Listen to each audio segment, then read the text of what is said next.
This is a recommendation for the cheapest home setup that's gonna get you cafe quality coffee at home. It's the Baratza Encore and the Behmor Brazen brewer. The only downside to the Encore grinder is that it's a little bit difficult to put together. So I'm gonna do it in real time today with you. Take the instructions, just throw them away as per usual, and then you're going to go ahead and pull the marketing material off because that's not doing you any good. You got another box. Once you get this other box, you're gonna go ahead and try to open this. Just, struggle bus 9000, the hopper. And this is where the beans are gonna go in. You gotta make sure that that stays crack free. It actually won't grind if there's a crack in the bottom of it because it's a safety feature. Safety features are good for most things, not for us. We live dangerously. Now, once you've got the whole kit and caboodle out, what you're gonna need is power, so you can immediately cut your finger off. No, but seriously, you're gonna want to get it to this point, so you're here. And this is where it's confusing. It looks fully assembled. Then you pay attention to the red sticker that says open. You open your future grounds bin.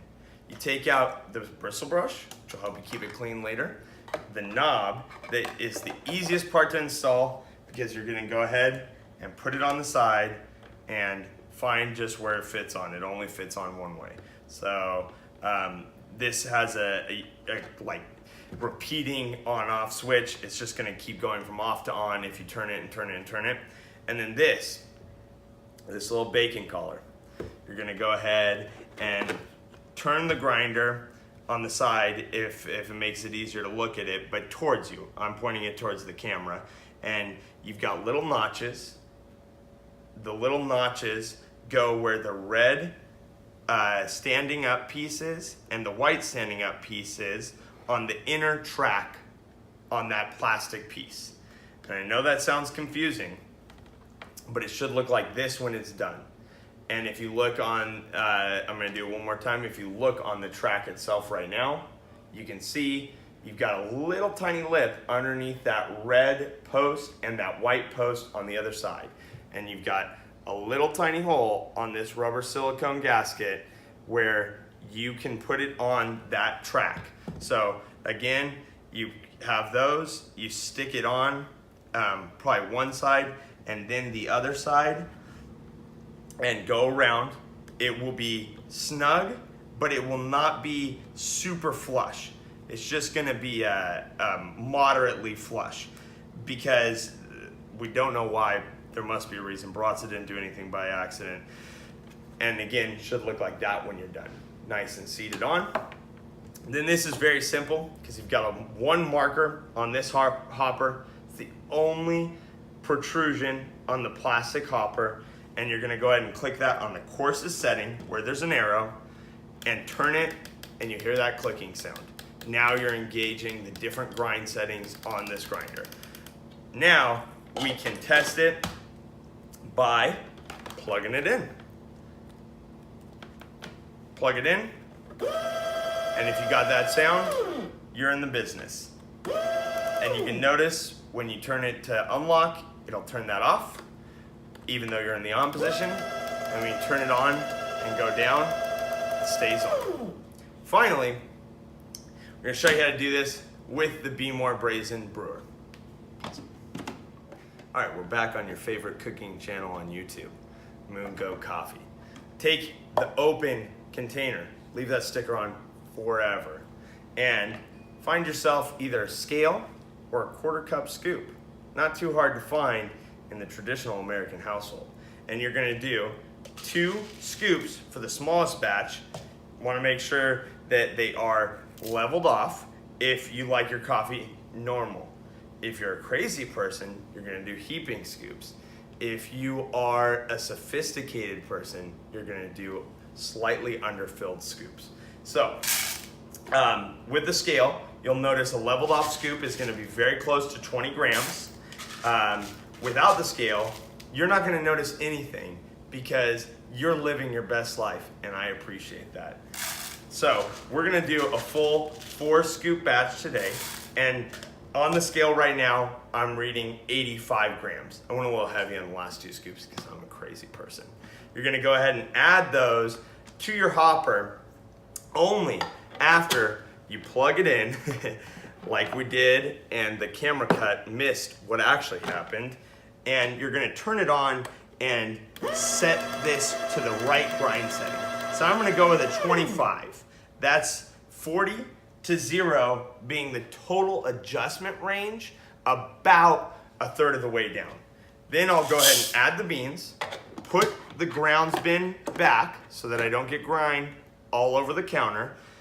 And then you can either turn it on and let it go, or you can hold it on right here for just the right amount of time. And so one thing that's really great about this grinder is that it isn't as loud as some grinders that are a true motor and blade without any vibration isolation or noise isolation is what you should be hearing.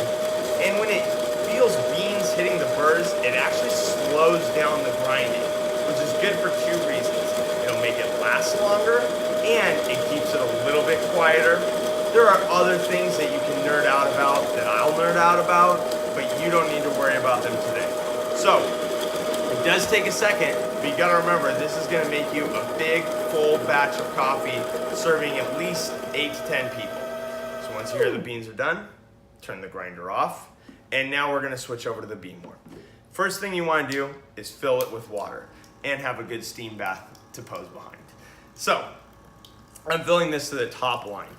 Again, you're gonna do 2 scoops or 40 grams for the first line, 3 scoops or 60 grams for the second line, and 4 scoops or 80 grams for the top line when you're brewing on the Behmor. So, I say start the water because this heats up all the water before starting any of the brew cycle. So, if you just want your coffee a little faster, then this is gonna help you. You can also grind the coffee and load it up and have an auto mode. I'm gonna let you figure that out because that's your life that you're gonna live. So, we're filling this up to the max line. If you don't have a pump like this and a 5-gallon water bottle, I can't talk to you anymore, you're a peasant. Anyways, we're gonna go ahead and put the lid on and we're gonna turn this on. First, we're gonna plug it in because we have the grinder on the only outlet we apparently have at MoonGoat Coffee. So, once we've turned this on, we're going to start it, and it doesn't matter what the settings are. The lowest brew temperature this has got, I think, is 190. It's gonna take a second to get up to 190. So, we're gonna hit mode, and mode is gonna get you to your auto first. We're just gonna hit mode again to skip past the auto. Now we're gonna adjust the pre-soak. So you've got up and down keys here. We're gonna set it for this large batch to be 1 minute. So you can hit set to move back and forth between your 2 options. So we're at 1 minute 15 seconds. We're gonna go to 1 minute and 0 seconds. That's just so that we can have an adequate pre-soak, but nothing too crazy. We don't need to extend it. You can play with this. This will change the flavor of your coffee. Might bring out some more sweetness, might bring out some more acidity. It might soften up the coffee overall. So this is something you can really play with, but we recommend starting with 1 minute and going up and down from there. Then you're gonna hit mode one more time, and you've got a brew temp. 200 is generally what I recommend staying at, but for this coffee, I'm actually going to bring it to 205. And the reason that I'm bringing it to 205 is because that will give it more acidity, more flavor, and it will generally make it less sweet, less soft. So the higher the temperature, the more intense the coffee. The lower the temperature, the less intense the coffee. 195 is the lowest I'd recommend going.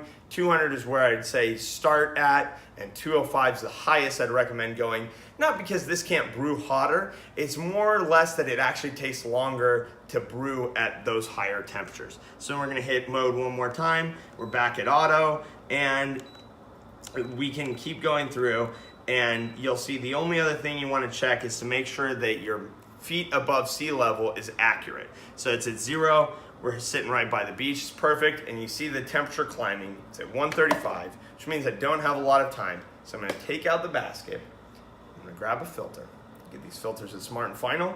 You can get them at Fry's Electronics. No kidding, I bought them at both places. Then put the filter in. You're gonna go ahead and just make sure it's seated in nicely.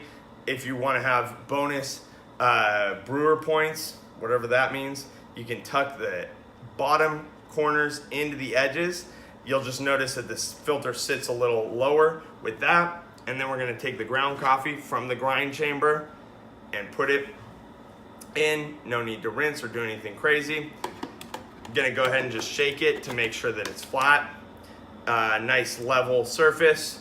And then we're gonna go ahead and load that in and wait for about 5 more minutes and we'll have a nice fresh cup of coffee.